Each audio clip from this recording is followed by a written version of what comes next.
السلام عليكم ورحمة الله وبركاته. الحمد لله نحمده ونستعينه ونؤمن به ونستغفره ونستهديه ونتوب إليه ونعوذ بالله من شرور أنفسنا ومن سيئات أعمالنا من يهده الله فهو المهتد ومن يضلله فلن تجد له وليا مرشدا. اللهم صل على سيدنا محمد وعلى آل سيدنا ومولانا محمد الشافع المشفع صفوة الأنبياء خير الخلق كلهم أجمعين. اللهم فصل وسلم وزد وبارك عليه وعلى آله وأزواجه وعترته وأهل بيته ومن تبع هداه واتبع نهجه إلى يوم الدين. أما بعد فإن خير الحديث كتاب الله وخير الهدي هدي محمد صلى الله عليه وسلم وشر الأمور محدثاتها وكل محدثة بدعة وكل بدعة ضلالة. أعوذ بالله من الشيطان الرجيم. بسم الله الرحمن الرحيم. هنالك دعا زكريا ربه هنالك دعا زكريا ربه قال رب هنالك دعا زكريا ربه قال رب هب لي من لدنك ذرية طيبة رب هب لي من لدنك ذرية طيبة إنك سميع الدعاء. بارك الله لي ولكم بالقرآن العظيم ونفعني وإياكم بما فيه من الآيات والذكر الحكيم وعصمني وإياكم برحمته من الشيطان الرجيم. പ്രൗഢമായ ഈ സദസ്സിലെ അഭിയുന്നരായ അധ്യക്ഷർ, എൻ്റെ പ്രിയപ്പെട്ട ഗുരുനാഥനും ഉസ്താദുമായ ഡോക്ടർ ബഹാവുദ്ദീൻ മുഹമ്മദ് നദ്വി കുരിയാട് ഉസ്താദ് അവറുകളെ, സമസ്ത കേരള ജമിയത്തുൽ ഉലമയുടെ മുഷാവറ അംഗം കൂടിയായ മഹാനുഭാവന്റെ നാടും അതിന്റെ പരിസര പ്രദേശവും ഉസ്താദിന്റെ ബന്ധുക്കളും ഒക്കെയുള്ള ഒരു പ്രദേശമെന്ന നിലയിൽ ആ ഒരു കടപ്പാടുകൊണ്ട് തന്നെയാണ് ഇങ്ങനെ ഒരു പരിപാടിക്ക് വരാൻ അവസരമുണ്ടായത് എന്നുകൂടെ അറിയിക്കുന്നു. അല്ലാഹു ഉസ്താദിന് ആയുരാരോഗ്യവും ആഫിയത്തും ഉസ്താദിന്റെ കുടുംബത്തിനും മക്കൾക്കും ഉസ്താദിന്റെ ശിഷ്യന്മാർക്കും ഒക്കെ അല്ലാഹു എല്ലാവിധ അനുഗ്രഹങ്ങളും ചെയ്യട്ടെ എന്ന് ദുആ ചെയ്യുകയാണ്. സമസ്ത കേരള ജമിയത്തുൽ ഉലമയുടെ പ്രവർത്തനങ്ങളിൽ കാലികമായ പല വിഷയങ്ങളിലും സധൈര്യം ഇടപെടാനും മറ്റൊരാളും പറയാൻ ധൈര്യപ്പെടുന്നതിന്റെ മുമ്പേ സധൈര്യം പച്ചയായ സത്യം ആരെയും പേടിക്കാതെ ഭയപ്പെടാതെ വിളിച്ചു പറയാനുള്ള വളരെ അനൽപമായ ധൈര്യവും ആർജവുമുള്ള പണ്ഡിത ശ്രേഷ്ഠരാണ് ദാറുൽ ഹുദ ഇസ്ലാമിക് യൂണിവേഴ്സിറ്റിയുടെ എല്ലാമായ ബഹുമാനപ്പെട്ട നദ്വി ഉസ്താദ് അവറുകൾ. ഉസ്താദിന്റെ സഹോദരനും പണ്ഡിതനുമായ അഭിനന്ദനായ സൈനുദ്ദീൻ ബാഖവി കുരിയാട് ഉസ്താദ് സദസ്സിലുണ്ട്, നമ്മുടെ വേദിയിലുണ്ട്. അഭിനന്ദനായ Sulaiman Latheefi Ustad, P Muhammad Faili, Usman Faili, Ali Faili, K Nasar Sahib, Kottakkal municipal chairman കൂടിയായ നാസർ സാഹിബും നമ്മോടൊപ്പം ഇവിടെയുണ്ട്. ഉസ്മാൻ കുട്ടി പി, സാജിദ് മങ്ങാട്ടിൽ, മൂസ മൗലവി, അതുപോലെ മൊയ്തീൻ കുട്ടി ഹാജി, ഉസ്മാൻ യു, കരീം മാസ്റ്റർ, അതിലേറെ UAE-യിലെ സമസ്തയുടെയും SKSSF-ന്റെയും സുന്നി യുവജന സംഘത്തിന്റെയും ഒക്കെ പ്രവർത്തനങ്ങളിൽ മുൻനിരയിൽ ഷാർജ എമിറേറ്റിലും സെയ്ദ് ഭാഗങ്ങളിലും നമ്മുടെ ഒരു ആശ്രയം കൂടിയായ ബഹുമാന്യരായ മുസ്തഫ സാഹിബ് ഈ വേദിയിലുണ്ട്. അല്ലാഹു സുബ്ഹാനഹു വ തആല നമ്മുടെ ഈ പരിപാടി അവൻ ഇഷ്ടപ്പെടുന്ന ഒരു വലിയ സൽക്രമമായി സ്വീകരിക്കട്ടെ. ഈസ്റ്റ് വില്ലൂർ ഇസ്ലാമിക് സെന്ററിന്റെ 5ാം വാർഷികവും അതോടൊപ്പം തന്നെ ഹിഫ്ദുൽ ഖുർആൻ കോളേജിന്റെ ഒരു പ്രഖ്യാപന സമ്മേളനവും കൂടിയാണ്. അടുത്ത 2018 ഏപ്രിൽ മാസം ഹിഫ്ദ് ക്ലാസ് ആരംഭം കുറിക്കാൻ പോവുകയാണ്. അതിന് മുൻകൈ എടുത്തിട്ടുള്ള ഇസ്ലാമിക് സെന്ററിന്റെ പ്രവർത്തകന്മാരെ അള്ളാഹു അനുഗ്രഹിക്കട്ടെ എന്ന് സാന്ദർഭികമായി ദുആ ചെയ്യുന്നു. മഹാനായ ചാപ്പനങ്ങാടി ബാപ്പ മുസ്ലിയാർ, അതുപോലെ തന്നെ ഉസ്താദിന്റെ വല്ലിപ്പയായ തേന മുസ്ലിയാർ, അങ്ങനെ പ്രഗത്ഭരായ ഒരുപാട് പണ്ഡിതന്മാരുടെ കാൽപ്പാടുകൾ, അതിന്റെ പരിസര പ്രദേശങ്ങളാണ്, ആ മഹത്തുക്കളുടെയൊക്കെ ജീവിതം കടന്നുപോയ വഴികളാണ് നമുക്ക് ചുറ്റുമുള്ള പ്രദേശങ്ങൾ. അള്ളാഹു അവരുടെയൊക്കെ ആഖിറം ഉയർത്തിക്കൊടുക്കട്ടെ. ഉസ്താദിന്റെ തന്നെ മാതാപിതാക്കൾ, അവിടുത്തെ കുടുംബം, അവരിൽ നിന്നൊക്കെ മരിച്ചുപോയവർക്ക് അള്ളാഹു മഗ്ഫിറത്ത് നൽകട്ടെ. നമ്മുടെ ബന്ധുമിത്രാദികൾ മരിച്ചുപോയവർക്കെല്ലാം അള്ളാഹു മഗ്ഫിറത്ത് നൽകട്ടെ. നമ്മുടെ രോഗികൾക്ക് അള്ളാഹു ശിഫ നൽകട്ടെ. അള്ളാഹു നമ്മിൽ പ്രയാസപ്പെടുന്ന ആളുകളുടെ എല്ലാ പ്രയാസങ്ങളും ഈ മജ്ലിസിന്റെ ഹുർമത്ത് കൊണ്ട് അള്ളാഹു അവർക്ക് സലാമത്ത് നൽകി അനുഗ്രഹിക്കട്ടെ. ആമീൻ യാ റബ്ബൽ ആലമീൻ എന്ന് ദുആ ചെയ്യുകയാണ്. ബഹുമാന്യരായ സത്യവിശ്വാസികളെ, സത്യവിശ്വാസിനികളെ, നമ്മൾ ഇന്ന് ചർച്ച ചെയ്യാൻ പോകുന്ന വിഷയം കൺകുളിർമയേകുന്ന മക്കൾ എന്ന ഒരു ശീർഷകത്തിലാണ്. ഉസ്താദിന്റെ സംസാരത്തിൽ തന്നെ നമ്മുടെ മക്കളിലേക്ക് ഇസ്ലാമിന്റെ ഊർജം എങ്ങനെ കൈമാറണം എന്ന് ചില സൂചകങ്ങൾ ബഹുമാനപ്പെട്ടവർ ഇവിടെ നൽകുകയുണ്ടായി. ഇസ്ലാം സർവ്വ വെല്ലുവിളികളെയും അതിജീവിച്ച് മുന്നേറിക്കൊണ്ടിരിക്കുകയാണെന്നും വെല്ലുവിളികൾ കൊണ്ടോ ഭീഷണി കൊണ്ടോ പ്രകോപനങ്ങൾ കൊണ്ടോ തകർക്കാൻ കഴിയാത്ത വിധം പ്രൗഢമാണ് ഇസ്ലാമിന്റെ വിശ്വാസം എന്ന് ബഹുമാനപ്പെട്ട ബഹാവുദ്ദീൻ ഉസ്താദ് അവറുകൾ കണക്കുകൾ നിരത്തി ഇവിടെ അവതരിപ്പിക്കുകയുണ്ടായി.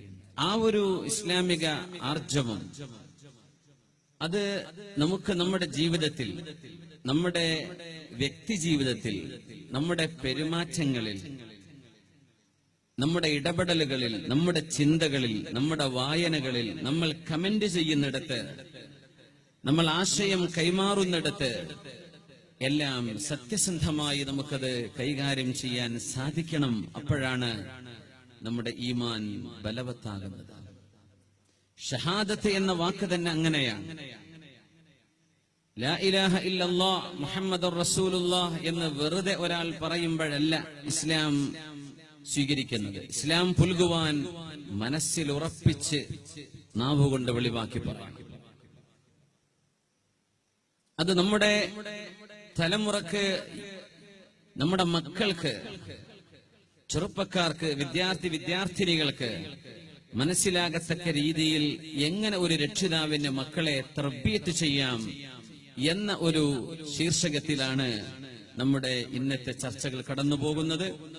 ഇൻഷാ അല്ലാഹ്, അല്ലാഹു സുബ്ഹാനഹു വ തആല നമ്മുടെ പരിശ്രമങ്ങൾ സ്വീകരിക്കട്ടെ എന്ന് ദുആ ചെയ്യുകയാണ്. ഒരു മഹാനായ പണ്ഡിതന്റെ മുമ്പിൽ ഒരാൾ വന്നിട്ട് പറഞ്ഞു, മഹാനായ പണ്ഡിതരെ, എന്റെ മകൻ എന്റെ മുഖത്തടിക്കുന്നുണ്ട്. ഞാൻ എന്റെ മകനെ പറ്റി പരാതി പറയാൻ വന്നതാണ്. എന്റെ മകൻ എന്റെ മുഖത്തടിക്കുന്ന ആളാണ്. ഒരു വാപ്പ പറയാൻ. അപ്പോ ആ പണ്ഡിതൻ ചോദിച്ചു, അഅല്ലംതഹുൽ ഖുർആൻ, നിങ്ങളുടെ മകനെ നിങ്ങൾ ഖുർആൻ പഠിപ്പിച്ചിട്ടുണ്ടോ? ഞാൻ പറഞ്ഞു ഇല്ല. അഅല്ലംതഹു സുന്ന, അഷ്റഫുൽ ഖൽഖിന്റെ സുന്നത്തുകളും ചര്യയും ഹദീസും പഠിപ്പിച്ചു കൊടുത്തിട്ടുണ്ടോ? ഇല്ല, ഞാൻ അതൊന്നും ചെയ്തിട്ടില്ല. അഅല്ലംതഹു ആദാബൽ ഇസ്ലാം, ഇസ്ലാമിന്റെ ആചാരങ്ങൾ എന്താണെന്നൊക്കെ പറഞ്ഞു കൊടുത്തിട്ടുണ്ടോ? മോനെ, നമ്മൾ മുസ്ലിമീങ്ങളാണ്, നമുക്ക് ഇന്നത് പറ്റില്ല, ഇന്നത് പറ്റും, ഇന്നതേ ചെയ്യാവൂ, ഇതൊക്കെ പറഞ്ഞു കൊടുത്തിട്ടുണ്ടോ? ഞാൻ അതൊന്നും പറഞ്ഞു കൊടുത്തിട്ടില്ല. പറഞ്ഞു,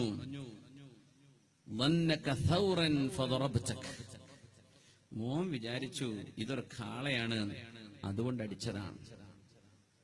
മോൻ വിചാരിച്ചു നിങ്ങളൊരു കാളയാണ്, ഒരു കാളക്കൂറ്റനാണ്, വാപ്പയാണെന്ന് മോന് തോന്നുന്നില്ല. നിങ്ങളൊന്നും പഠിപ്പിച്ചു കൊടുത്തിട്ടില്ലല്ലോ, പിന്നെ അവൻ അടിച്ചു എന്നെങ്ങനെ പരാതി പറയാ? ഇവിടെ നിന്നാണ് നമ്മൾ ഈ ചിന്ത ആരംഭിക്കുന്നത്. മഹാനായ സുഫിയാനു സൗരി റഹ്മത്തുള്ളാഹി അലൈഹി, നമ്മുടെ മുൻഗാമികളിൽ പ്രഗത്ഭനായ പണ്ഡിതൻ, ഹദീസിന്റെ പണ്ഡിതൻ, ഇമാമു അഹ്ലി സുന്നഹ് സുഫിയാനു സൗരി റഹ്മത്തുള്ളാഹി അലൈഹിയുടെ വചനമാണ്: ലാഇബ് ഇബ്നക സബ്അൻ വഅദ്ദിബ്ഹു സബ്അൻ വസാഹിബ്ഹു സബ്അൻ ثم ترك الحبل على عاتقه. ഇത് ഹദീസാണെന്ന് പറയാറുണ്ട്, ഹദീസ് അല്ലെന്നാണ്. അലി റളിയല്ലാഹു അൻഹു പറഞ്ഞതാണെന്ന് പറയാറുണ്ട്. അങ്ങനെയും അല്ല, സത്യത്തിൽ അത് മഹാനായ സുഫിയാനു സൗരിയുടെ വചനമാണെന്നാണ്.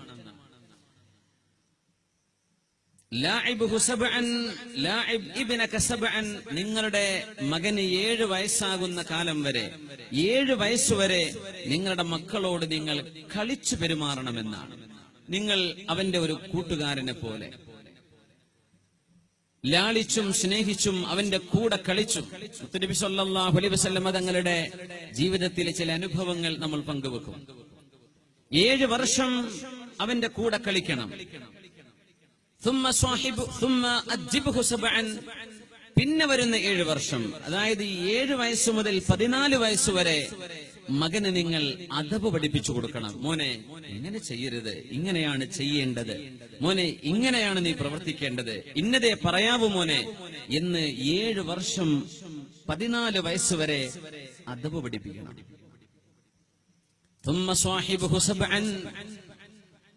14 മുതൽ 21 വയസ്സ് വരെയുള്ള കാലം നിങ്ങളുടെ മോന് നിങ്ങൾ നല്ല ഒരു കൂട്ടുകാരനാവണം, അവന്റെ സ്വാഹിബാവണം.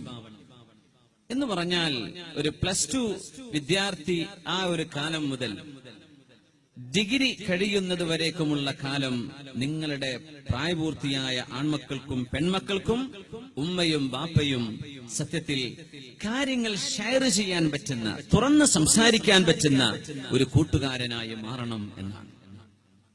ഇത് കഴിഞ്ഞ് 21 വയസ്സായി കഴിഞ്ഞാൽ പിന്നെ കയർ അവരുടെ തോളിലേക്ക് എറിഞ്ഞോളൂ, വിട്ടുകളഞ്ഞേക്ക്. 21 വയസ്സാകുമ്പോഴേക്കും ആദ്യത്തെ 7 വർഷം കൂടെ കളിച്ചും 7 വർഷം അച്ചടക്കം പഠിപ്പിച്ചും പിന്നെ വരുന്നൊരു 7 വർഷം ആ കുട്ടിയുടെ ഒരു കൂട്ടുകാരനായി ജീവിച്ചും നിങ്ങളുടെ മക്കളെ വളർത്തിക്കഴിഞ്ഞാൽ പിന്നെ അവരിൽ നിങ്ങൾക്ക് ഭയപ്പെടേണ്ടതില്ലെന്നാണ്. നമ്മൾ 7 മുതലേ അതിന്റെ മുമ്പേ അടി തുടങ്ങും. 2 വയസ്സ് മുതലേ അടി തുടങ്ങും. 1.5 വയസ്സ് മുതലേ മക്കൾ അടിച്ചു തുടങ്ങും. ഭക്ഷണം കഴിക്കാത്തതിനടി, ചായ മുഴുവൻ കുടിക്കാത്തതിനടി, പ്രഹരമാണ്. 10 വയസ്സുള്ള സമയത്ത് അവരെ നിസ്കരിച്ചില്ലെങ്കിൽ നിങ്ങൾക്ക് അവരെ അടിക്കണം എന്ന് റസൂലുള്ളാഹി സ്വല്ലല്ലാഹു അലൈഹി വസല്ലം നിങ്ങൾ പറയാം.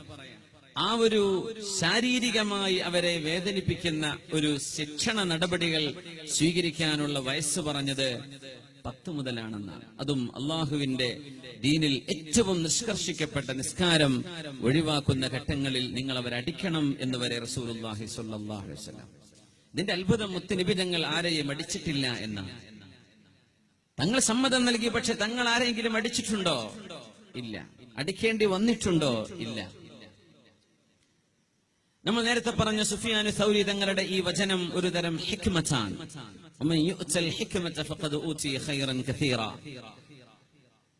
എങ്ങനെയാണ് മക്കളെ വളർത്തേണ്ടത് എന്നറിയാത്തവരാണ് സത്യത്തിൽ വാപ്പമാർ. മക്കളെ എങ്ങനെയാണ് വളർത്തേണ്ടത് എന്നറിയുന്നത് വല്ലിപ്പാകുമ്പോഴാണ്. അതുകൊണ്ടാണ് കുട്ടികൾക്ക് വല്ലിപ്പയോടും വല്യമ്മയോടും വലിയ സ്നേഹം. വല്ലിപ്പ പറയാ, പേരക്കുട്ടിയെ അടിക്കരുത് കേട്ടോ, മോനോട് പറയും. മോളോട് പറയും, നിന്റെ കുഞ്ഞിനെ തല്ലരുത്, എനിക്ക് ഇഷ്ടമല്ല. വല്യമ്മ പറയും, പക്ഷെ ഈ ഉമ്മ, വല്യമ്മയായ ഉമ്മ സ്വന്തം മക്കളെ ഒരുപാട് തല്ലിയ ഉമ്മയാവാം.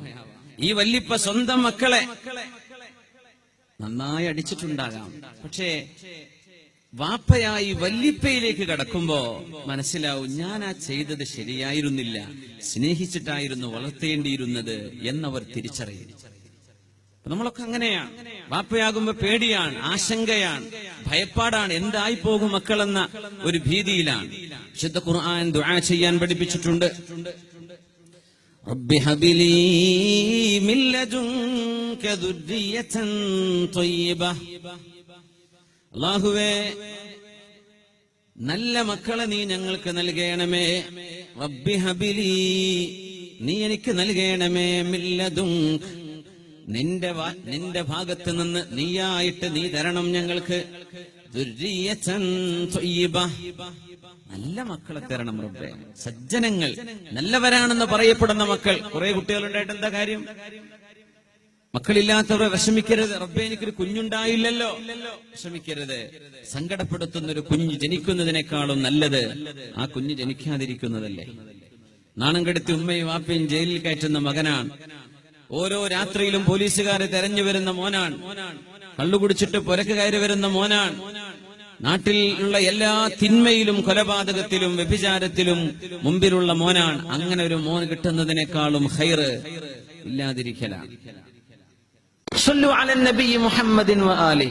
اللهم صل على سيدنا محمد وعلى آل سيدنا محمد وبارك وسلم عليه. اللهم صل على سيدنا محمد وعلى آل سيدنا محمد وبارك وسلم عليه.